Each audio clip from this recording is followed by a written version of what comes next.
Dates, Morocco's natural candy, superfood, or sugar bomb. Assalamu alaikum warahmatullahi wa barakatuh. If you're diabetic like me and worried about what you can or can't eat, you've probably asked yourself, can I still eat dates? Hi, my name is Yassir Nadifi. In 2024, I was diagnosed with type 2 diabetes. My A1C was 11.4. I was deep in the danger zone. My doctor didn't give me much information, especially about nutrition, so he just handed me a stack of medications. I looked at it and I said, we'll see. He wasn't fond of that.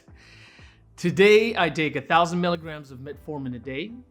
My A1C is 5.8. And yes, I still eat dates. So let me give you the 5 rules that changed everything for me.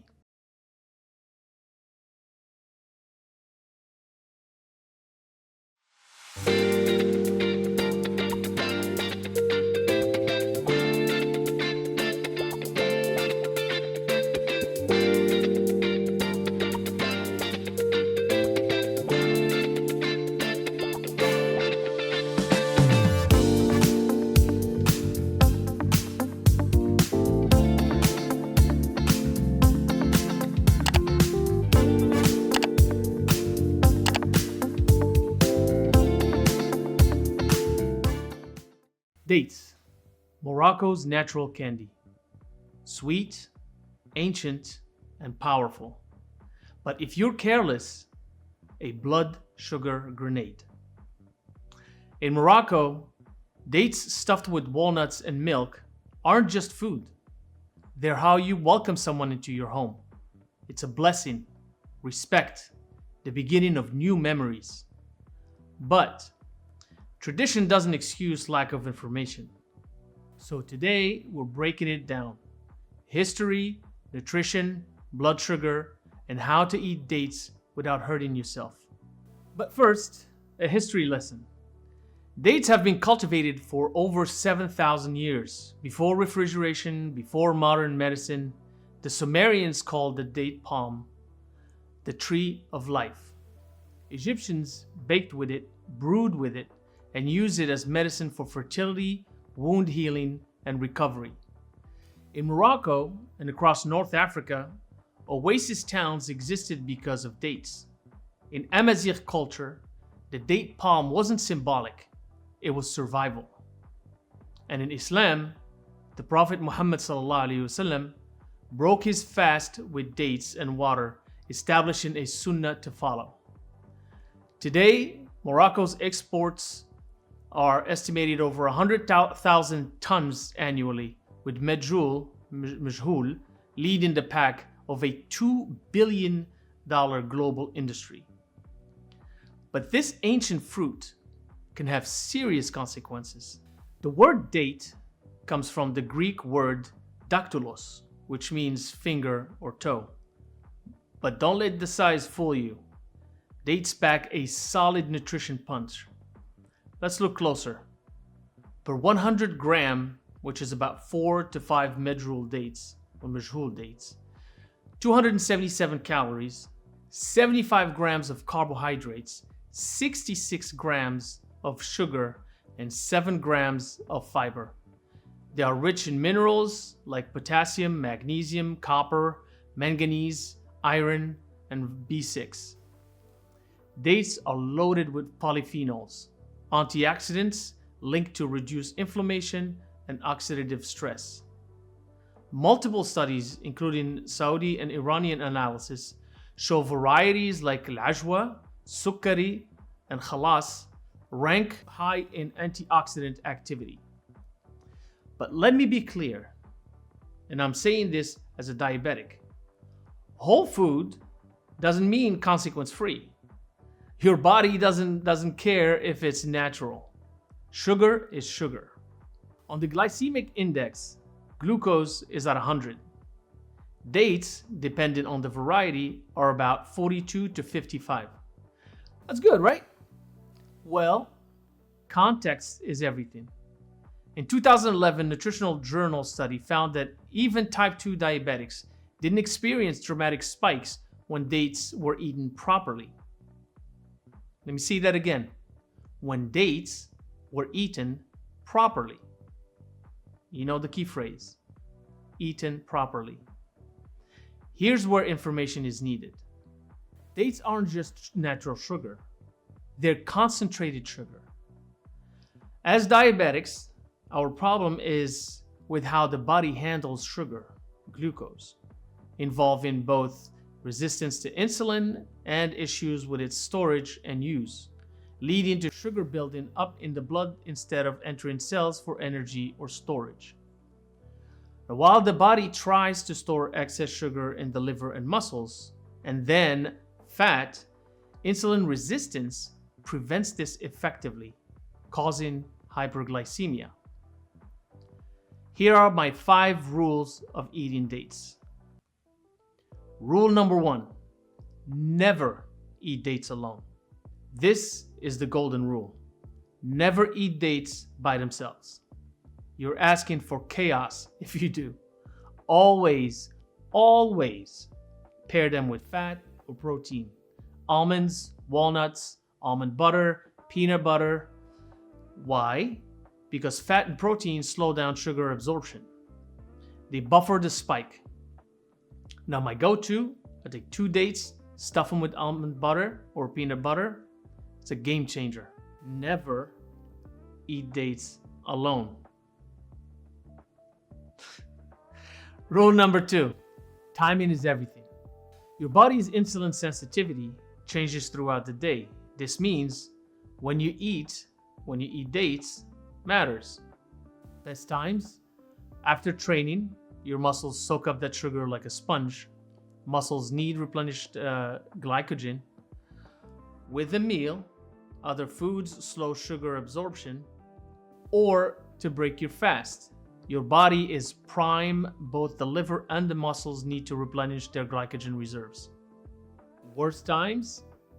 Late at night, when your metabolism slows down and insulin resistance increases, while mindlessly scrolling on the phone, not paying attention, which means extra empty calories, which translates to higher numbers on the scale. First thing in the morning or on an empty stomach, blood sugar is already high and so is your cortisol. Both are prepping you for your day. What also helps me is tracking my blood sugar.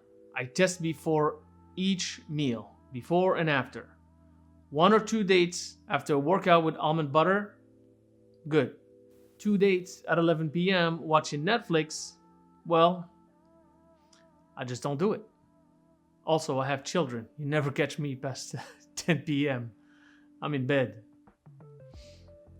Timing is everything. Rule number 3, portions matter. Here's where Moroccan hospitality becomes dangerous. Cool. Zid. This is where you go Western, okay? No thank you. It'll be nice, but firm. No thank you. 1 to 2 dates, that's it. No negotiations. I don't care if they're organic or blessed by a sheikh or handpicked from Zagura. More than 2 and you're asking for trouble. So treat dates like medicine. The right dose heals. Too much is poison. I know. In our culture, saying barakatuh, shbat takes 45 minutes and 3 rounds of negotiations. But your pancreas doesn't care about politeness. 1 to 2. Okay?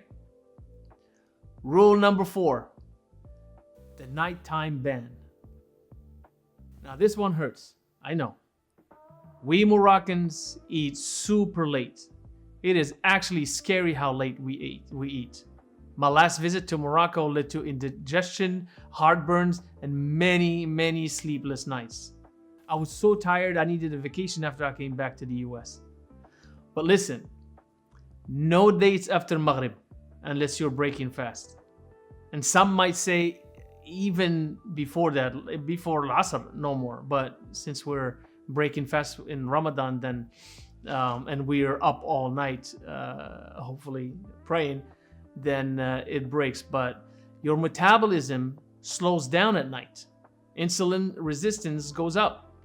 That means the same dates that were fine at 3 p.m., at 10 p.m., they keep you up all night. I'm Moroccan, so I used to have this habit. Dates after dinner with tea seemed innocent. Not anymore, if I want to be functional the next day. If khaltik or amtik brings out dates with tea after dinner, what did Nancy Reagan say? Just say no. Protect your blood sugar, protect your sleep. The nighttime ban is in effect now. Rule number 5, choose your dates wisely. Not all dates are equal. Some are coated with syrup to look shiny, some are treated with preservatives, some are basically candy masquerading as health food. Here's what I look for. Organic, when possible, fewer pesticides. If they're glossy or sticky, just stay away. Whole, with pits, if you can. Less processed. Dry dates are good.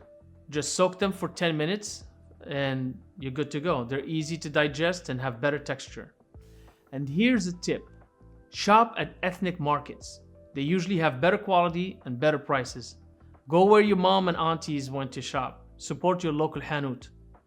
Supermarket dates in fancy packaging are often overpriced garbage. If it looks like candy, it probably is. So choose wisely. Do these rules actually work? For me, they did. Let me show you how. My A1C went from 11.4 to 5.8 in 3 months. Not by cutting dates completely, by following these 5 rules. I still eat dates, but I do it strategically. That's the difference. Dates aren't just nature's candy. They're medicine, memories, and tradition. You can be proud of your culture and still take care of yourself. These 5 rules changed my life. They can change yours. But tell me in the comments, how do you eat your dates? Which ones are your favorite? And if this helped you and want to see more of this content, please like, subscribe, and share. It helps with the algorithm. Assalamu alaikum warahmatullahi wa barakatuh. Bonus time!